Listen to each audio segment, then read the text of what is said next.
الحمد لله رب العالمين والعاقبة للمتقين والصلاة والسلام على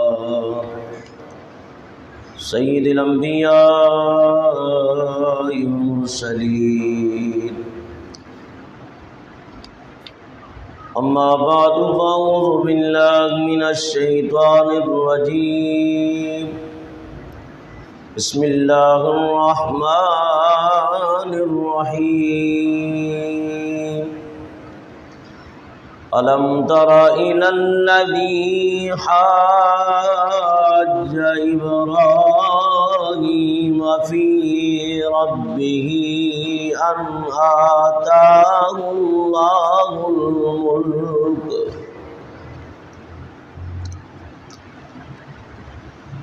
إذ قال إبراهيم ربي الذي يحيي ويميت قال أنا أحيي وأميت قال إبراهيم فإن الله يأتي بالشمس من المشرق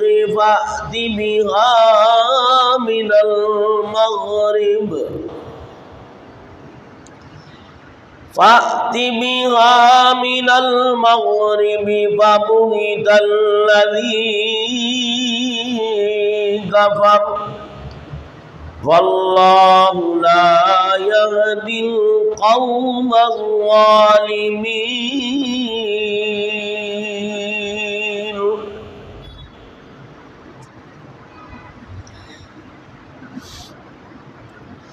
وإذ قال إبراهيم رب أرني كيف تحيي الموتى قال أولم تؤمن قال بلى ولكن ليطمئن قلبي قال فخذ أربعة من الطير فصرهن إليك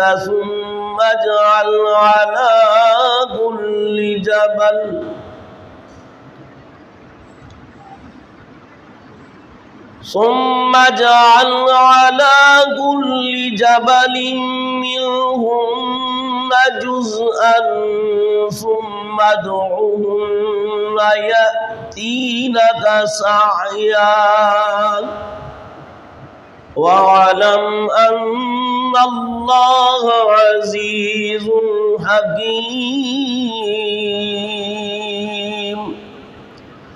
صدق الله العظيم وصدق رسوله النبي الكريم الأمين إن الله وملائكته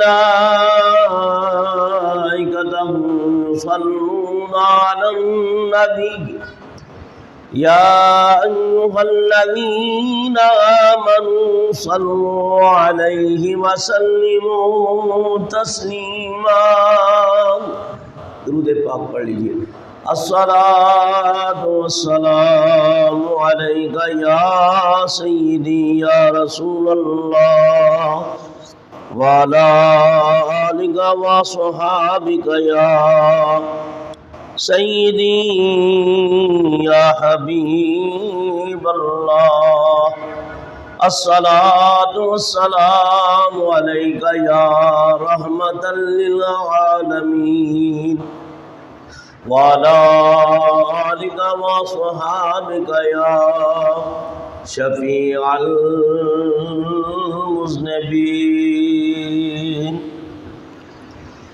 مجھ خطا کار سا انسان مدینے میں رہے ہم مجھ خطا کار سا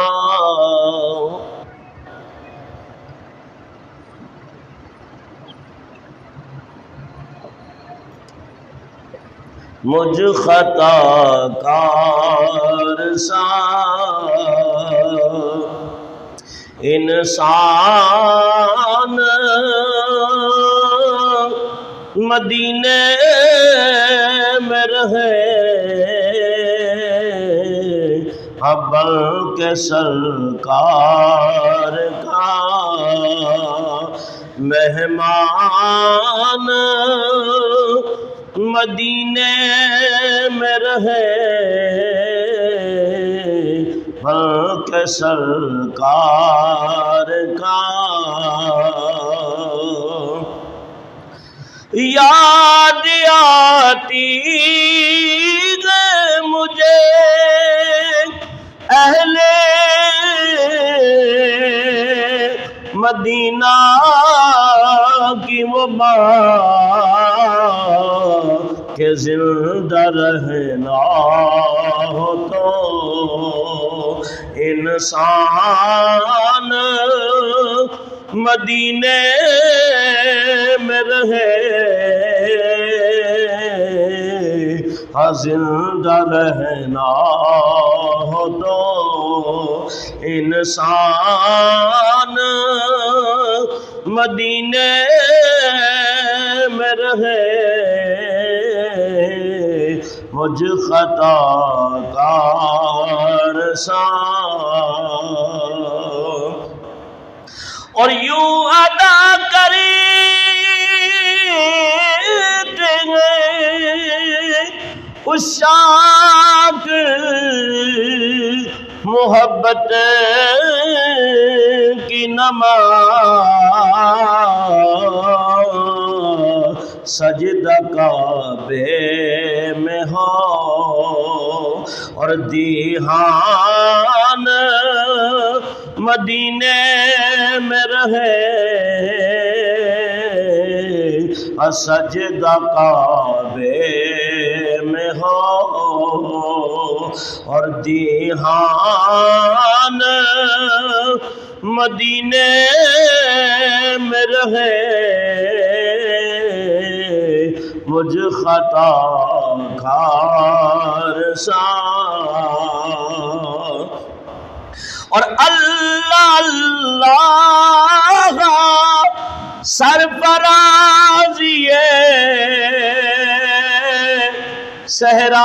صحرائے حجاز کہ ساری مخلوق کا سلطان مدینے میں رہے اور ساری مخلوق کا سلطان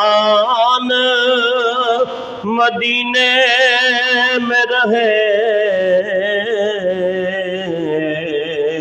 مجھ خطا کار سا اور ان کی شفقت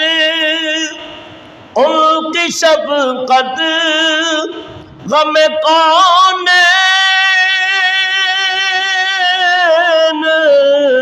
بلا دیتی ہے جتنے دل آپ کا مہمان مدینے میں رہے جتنے دل آپ کا مہمان مدینے میں رہے مجھ خطا کار سا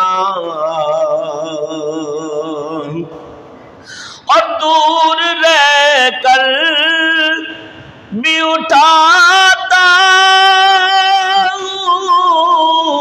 حضوری کے منے میں یہاں اور میری جان مدینے میں رہے میں یہاں اور میری جان مدینے میں رہے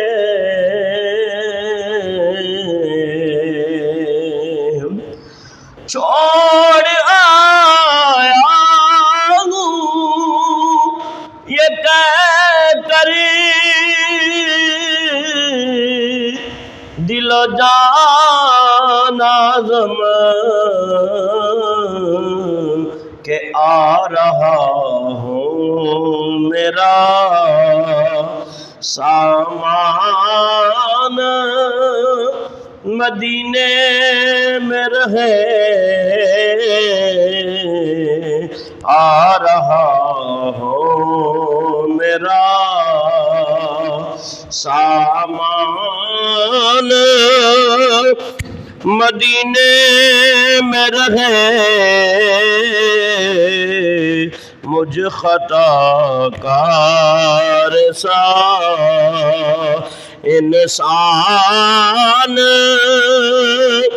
مدینے میں رہے اب کے سرکار کا حمد و ثنا بعد نعت مصطفیٰ علیہ تحیت و ثنا قرآن کریم کی دو آیہ کریمہ تلاوت کی ہے۔ دعا ہے کہ اللہ تعالیٰ مجھ گناہگار عاصی پرحقیر اور تقصیر کو اللہ تعالیٰ حق بیان کرنے کی توفیق عطا فرمائے اور حق سن کر قبول کرنے اور اس پر عمل کرنے کی بھی اللہ توفیق عطا فرمائے۔ پچھلے جمعۃ المبارک میں حضرت سیدنا ابراہیم علیہ نبینا علیہ السلام کا آگ میں جانا اور نار نمرود کا گلزار ہونا بیان کیا تھا، اور ساتھ یہ بھی بتایا تھا کہ ایک جانور پرندہ جسے ہزار داستان بھی کہتے ہیں، اندلیب بھی کہتے ہیں، بلبل بھی کہتے ہیں اور چکی راکھا بھی کہتے ہیں، اس نے حضرت ابراہیم علیہ السلام کے لیے اپنی محبت کا اظہار کیا کہ میں ان کو بچا تو نہیں سکتا لیکن ان کے عشق میں ان کے ساتھ جل جاؤں تو اچھا ہے۔ تو اس عقیدت اور نظریے سے اس نے اپنے آپ کو آگ کے سپرد کرنا چاہا، تو اللہ کو اس پرندے کی ادا پسند آئی، جبریل علیہ السلام کے ذریعے اسے بچا لیا گیا، اور شہد کی مکھی نے پانی لے کے منہ میں بڑی تو اللہ نے اس کو مٹھاس میں تبدیل کر دیا۔ گرگٹ جو ہے وہ پھونکے مار رہا تھا تو لہذا اس کی نسل ختم کر دی گئی، اور خچر جو ہے یہ لکڑیاں جتنے جانوروں پہ لادی جاتی تھیں، گدھے تھے، اونٹ تھے، لیکن وہ لکڑیاں نہیں لاتے تھے بلکہ راستے میں بیٹھ جاتے تھے، حتیٰ کہ انہیں مارا بھی جاتا لیکن اٹھنے کا نام نہیں لیتے تھے۔ خچر جو ہے وہ لکڑیاں لے کے آگے بڑھا، لہذا اس کی نسل کو بھی مفقود کر دیا گیا۔ تو پتہ چلا ان واقعات سے نتیجہ کیا نکلتا ہے اور ہمیں کیا سبق ملتا ہے کہ اللہ والوں کے ساتھ حسن عقیدت رکھنے والوں کا بھی انجام اچھا ہوتا ہے، اور ان سے محبت کرنا اور اظہار کرنا یہ اخروی سعادت کا ذریعہ ہے۔ دیکھو جانور کسی چیز کے مکلف نہیں ہے، لیکن حسن عقیدت کی وجہ سے ان کی نسلوں کو دوام ملا۔ اسی طرح فرمایا بہت سارے جانور اور چیزیں اچھی نسبتوں کی وجہ سے جنت میں جائیں گی، جیسے اصحاب کہف کا کتا جس نے ولیوں کے سنگ ان کی سنگت کو اختیار کیا تو اللہ تعالیٰ نے اس کے اس عمل کو قبول کر لیا، لہذا وہ نبی پاک نے فرمایا ہے کہ جنت کے اندر وہ جائے گا۔ تو یہ سب اس نے عقیدت کے کمالات ہیں۔ تو اس لیے ہم ولیوں کی طرف جاتے ہیں، صالحین کے مزارات کی طرف جاتے ہیں، تاکہ وہاں پہنچ کر دعائیں کریں، اور اس نے عقیدت لے کے جاتے ہیں، اور اس نے عقیدت کا صلہ اللہ تعالیٰ عطا کرتا ہے۔ تو حضرت ابراہیم علیہ السلام آپ کے اوپر آگ جو ہے گلزار ہو گئی۔ اللہ تعالیٰ ارشاد فرماتا ہے قُلْنَا يَا نَارُ كُونِي بَرْدًا وَسَلَامًا عَلَىٰ إِبْرَاهِيمَ، اے آگ حضرت ابراہیم علیہ السلام پر ٹھنڈی ہو جا اور سلامتی والی ہو جا۔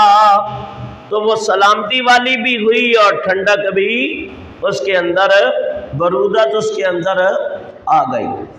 گویا مختصر کرتے ہوئے ایک روایت ہے کہ آپ 7 دن اس آگ میں رہے۔ کتنے دن؟ 7 دن۔ اور ایک روایت ہے کہ 40 دن آپ اس آگ میں رہے۔ بہت گزرنے کے بعد کسی نے حضرت ابراہیم علیہ السلام سے پوچھا کہ آپ نے زندگی کو کیسے پایا؟ فرمایا وہ جو آگ کے ایام تھے نا، جو وہ میری زندگی کے تمام ایام میں سے بہترین ایام تھے، اور میرا دل چاہتا تھا کہ ساری زندگی وہی رہے۔ کیوں؟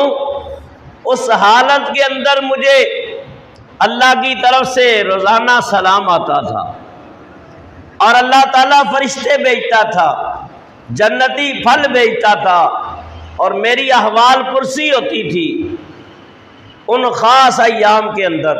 اور بعض روایتوں میں آتا ہے کہ آپ نے جو 40 دن اس کے اندر گزارے ہیں، تو یہ 40 دن جس کو چلا کہتے ہیں، یہ اللہ والوں کا خاص وظیفہ ہوتا ہے۔ تو اللہ تعالیٰ نے حضرت خلیل اللہ علیہ السلام کو بہت بڑا مقام عطا کیا۔ تو اقبال نے ایک سوچ پیدا کی ہے، اقبال کا ایک اپنا نظریہ ہے۔ اقبال کہتا ہے کہ آج بھی کرو ابراہیم کا ایمان پیدا، آج بھی کرو ابراہیم کا ایمان پیدا، تو آگ کر سکتی ہے انداز گلستان پیدا۔ یعنی آج بھی اگر کوئی صاحب ایمان ہو، ابراہیم علیہ السلام جیسا تو ایمان ہو نہیں سکتا۔ اس کے اوپر بھی اعتراضات ہیں اس شعر کے اوپر، لیکن میں اپنے مقصد کی بات لیتا ہوں۔ آج بھی گر ہو ابراہیم کا ایمان پیدا، تو ایک بات حدیث سے ملتی ہے کہ العلماء ورثۃ الانبیاء، حضور فرماتے ہیں میری امت کے علماء انبیاء کے وارث ہیں۔ علماء امتی کا انبیاء بنی اسرائیل، کہ میری امت کے علماء بنی اسرائیل کی نبیوں کی مانند ہوں گے۔ اگر اس دونوں حدیثوں کو سامنے رکھیں تو پھر بھی ایک راز کھلتا ہے کہ یاد رکھو امتی کبھی نبی ہو سکتا نہیں۔ یہ تو عقیدہ ہے اہل سنت و جماعت کا، اور ہمارے تمام اکابرین جو پہلے گزرے ہیں اور جو موجودہ دور کے اندر ہیں، متقدمین ہیں، متاخرین ہیں، سلف و صالحین ہیں، صحابہ ہیں، تمام کا یہی نظریہ ہے کہ حضور کے بعد کوئی نبی ہو سکتا نہیں۔ ہاں اگر نبی پاک کے بعد کوئی نبی ہوتا تو حضور نے خود فرمایا عمر بن خطاب ہوتے، یا میرا بیٹا ابراہیم جو قبطیہ ماریہ کے بدن سے وہ نبی ہوتے۔ لیکن اللہ کے حبیب فرمانے آنا خاتم النبیین، حضور فرماتے ہیں یاد رکھو میں نبیوں کو ختم کرنے والا ہوں، لا نبی بعدی، میرے بعد کوئی نبی نہیں ہو سکتا۔ نبی پاک نے فرمایا علماء امتی کا انبیاء بنی اسرائیل۔ اس حدیث کا معنی کیا ہے؟ فرمایا جو کام بنی اسرائیل کے انبیاء نے انجام دیے ہیں وہ میری امت کے علماء دیں گے۔ نبی تو نہیں بن سکیں گے لیکن نبیوں جیسا مشن ادا کریں گے. ایک یا یہ بھی اس سے مراد ہو سکتی ہے اگر نبیوں سے معجزوں کا ظہور ہوا ہے تو میری امت کے ولیوں سے کرامت کا ظہور ہوگا ہے. اس لیے اقبال نے کہا ہے آج بھی گر ہو ابراہیم کا ایمان پیدا تو آگ کر سکتی ہے انداز گلستان پیدا. اسی شعر کے تناظر میں ایک بات میں آپ کو واقعہ بتانے جا رہا ہوں، بڑی توجہ کے ساتھ اور یکسوئی کے ساتھ سماعت کریں. شاید پہلے بھی میں نے بیان کیا ہو کہ آج بھی ہو گر ابراہیم کا ایمان پیدا آگ کر سکتی ہے انداز گلستان پیدا. ہندوستان کی سرزمین ہے، امام المحدثین کہ جن کے بارے میں آتا ہے کہ ہند کی سرزمین کے اوپر حدیث کا علم لانے والے اور اس کو پھیلانے والے، اس کی ترویج و اشاعت کرنے والے اور حدیث نبی پاک کے فرمودات کو متعارف کرانے والے ہند کی سرزمین پہ شیخ محقق علی الاطلاق عبدالحق محدث دہلوی ہے. ان کی کتاب اخبار الاخیار بھی ہے اور بھی بہت ساری کتابیں ہیں. مدارج النبوت بھی انہی کی کتاب ہے. ان کے بارے میں آتا ہے شیعۃ اللمات بھی انہی کی کتاب ہے غالباً.